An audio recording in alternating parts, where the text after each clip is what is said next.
L'avenir de l'Europe n'a pas à être tranché à Washington ou à Moscou. Et nous avons l'armée la plus efficace d'Europe. Aujourd'hui, on ne peut plus croire la Russie sur parole.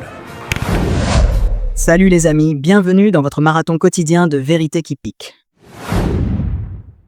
Aujourd'hui, on dissèque l'allocution intégrale de Macron. Oui, toute l'allocution. Parce que franchement, entre Poutine qui joue les dictateurs de série Z, les Américains qui taxent nos croissants et l'Europe qui rêve de chars flambant neufs, c'est plus un discours, c'est un blockbuster anxiogène. C'est Nina Dubois, votre guide dans ce cirque mondial. Accrochez-vous, ça va secouer plus qu'un TGV en grève surprise. Au programme, la Russie qui veut tout péter, l'Ukraine qu'on n'abandonne pas, les States qui nous snobent, l'Europe qui sort les biceps et un bonus nucléaire pour pimenter le tout. On y va et prenez des notes. Il y aura un quiz à la fin.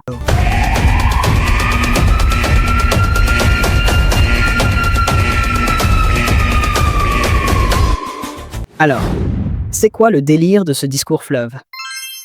Macron nous balance un tableau apocalyptique. La guerre en Ukraine dure depuis plus de 3 ans, avec 1 million de morts et blessés. Sympa l'ambiance. La Russie, elle, est devenue le grand méchant loup qui pirate nos hôpitaux, manipule nos élections et envoie des Nord-Coréens flinguer des Ukrainiens pendant qu'on regarde Netflix. Dans le même temps, les États-Unis, nos soi-disant potes, laissent l'Ukraine en plan et menacent de taxer nos bagnoles et notre pinard. Ajoutez une pincée de terrorisme qui ne faiblit pas et bim, voilà notre prospérité et notre sécurité qui partent en fumée. On dirait un scénario où Michael Bay réalise un documentaire sur la fin du monde avec un budget en roubles. Macron nous dit qu'on entre dans une nouvelle ère, que l'innocence post-chute du mur de Berlin, c'est fini. La Russie teste nos limites dans les airs, en mer, dans l'espace. Et même sur Twitter avec des bots qui trollent mamie. Les States, eux, jouent les divas qui ghostent leurs alliés. Et nous, on est là à se demander si on doit acheter des kalash ou planter des patates pour survivre. Allez, on décortique ce bordel comme un complotiste qui analyse les chemtrails un lendemain de cuite. On commence fort avec la Russie de Poutine, le bad guy ultime. Macron nous explique que ça fait 3 ans qu'on soutient l'Ukraine, sanctions à gogo sur Moscou, parce que si un pays peut envahir son voisin impunément, c'est la loi du plus fort. Et adieu la paix en Europe. Merci l'histoire pour la leçon. Wow! Mais ça va plus loin.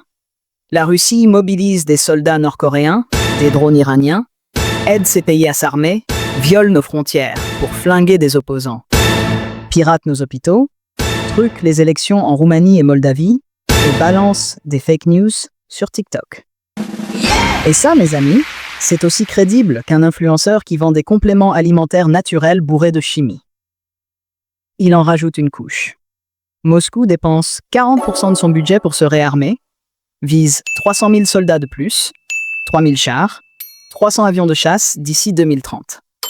À ce rythme, ils vont envahir l'Europe avec des Lada blindés et des ours en gilet pare-balles. Macron regrette que la Russie soit devenue une menace pour la France et l'Europe, mais il rêve d'une paix future avec une Russie apaisée. En attendant, on soutient l'Ukraine pour qu'elle résiste jusqu'à une paix solide, pas une capitulation ou un cessez-le-feu bidon comme à Minsk en 2014. Parce que la Russie, elle, respecte les accords comme moi je respecte les régimes. Du coup, il bosse avec les Brits, les Allemands et d'autres pour des réunions à Paris et Londres, histoire de préparer un plan béton une fois la paix signée. Spoiler. Ça sent le merdier qui dure. Ensuite, on passe à l'Europe qui veut jouer les héros et aux États-Unis qui nous plantent. Macron nous dit que les initiatives pour la paix en Ukraine, c'est bien, mais faut pas lâcher Kiev, sinon c'est notre sécurité qui trinque.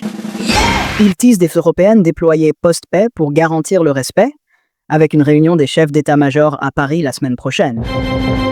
Franchement, on dirait un gosse qui veut impressionner ses potes avec un pistolet à billes pendant que les grands jouent avec des bazookas. Mais il y a un hic. Les States changent de camp. Ils soutiennent moins l'Ukraine, laissent planer le doute, et en prime, ils veulent taxer nos produits, comme ils l'ont fait avec le Canada et le Mexique. Macron appelle ça incompréhensible, mais il va quand même essayer de convaincre Trump que c'est une connerie. En parallèle, il pousse une Europe de la défense. Sommet à Bruxelles demain, budget militaire qui explose sans compter dans le déficit, production de chars et munitions sur notre sol et une réindustrialisation pour nos régions. Il a même mobilisé le gouvernement et les industriels pour que ça aille vite. Pendant ce temps, l'Allemagne, la Pologne, le Danemark et les Baltes annoncent des efforts militaires inédits. On est à 2 doigts d'une U1 qui fabrique des tanks en kit chez Leclerc, pendant que les Américains nous regardent en mangeant du popcorn. Et pour finir en beauté, Macron sort l'artillerie lourde, la dissuasion nucléaire et l'indépendance totale. Il rappelle qu'on a la meilleure armée d'Europe et une bombe atomique depuis 1964, qui nous protège mieux que les voisins. Merci de Gaulle. Mais vu l'accélération des menaces, il veut doubler les budgets militaires, déjà votés ces dernières années, et faire des choix budgétaires avec réformes et courage sans augmenter les impôts. Et là, attention les yeux. Il propose de partager notre dissuasion nucléaire avec l'Europe, en réponse à un appel du futur chancelier allemand. Si vous voulez mon avis, c'est comme prêter ta console à ton cousin qui casse tout. Mais bon, il jure que la décision restera entre ses mains de chef des armées. Ouf, on est rassuré. Okay. Il va plus loin. Face aux tarifs douaniers américains, il veut une Europe indépendante économiquement, technologiquement, industriellement. Il prépare une riposte avec les 27 à Bruxelles tout en suppliant Trump de changer d'avis. Et pour couronner le tout, il appelle le gouvernement, les politiques, les syndicats et même nous, les guignols, à proposer des idées dans ce nouveau contexte. Parce que oui, nos débats d'hier, genre les 35 heures ou la taxe carbone, c'est fini. Il veut une France de volonté, pour la paix, la liberté, la démocratie, contre la haine et pour l'humanisme. À ce stade, on dirait un prof de philo qui a trop lu Victor Hugo pendant une crise de nerfs. Bref, l'allocution de Macron, c'est un pavé de 8 ans de politique remixé en mode survivaliste. La Russie qui veut tout casser, l'Ukraine qu'on soutient jusqu'au bout, les States qui nous snobent, l'Europe qui muscle ses pecs et une bombe nucléaire qu'on prête aux copains. Un chef-d'œuvre de stress géopolitique avec une touche de rêve éveillé. Alors, si t'as ri, flippé ou juste envie de planquer ton pelle sous le matelas, balance un pouce, un commentaire, une insulte, on s'en tape, réagis. Et abonne-toi parce que la semaine prochaine, on décrypte Poutine qui envahit la galaxie avec des vaisseaux en Lego. A plus, les guignols, et vive la République. Ou ce qu'il en reste.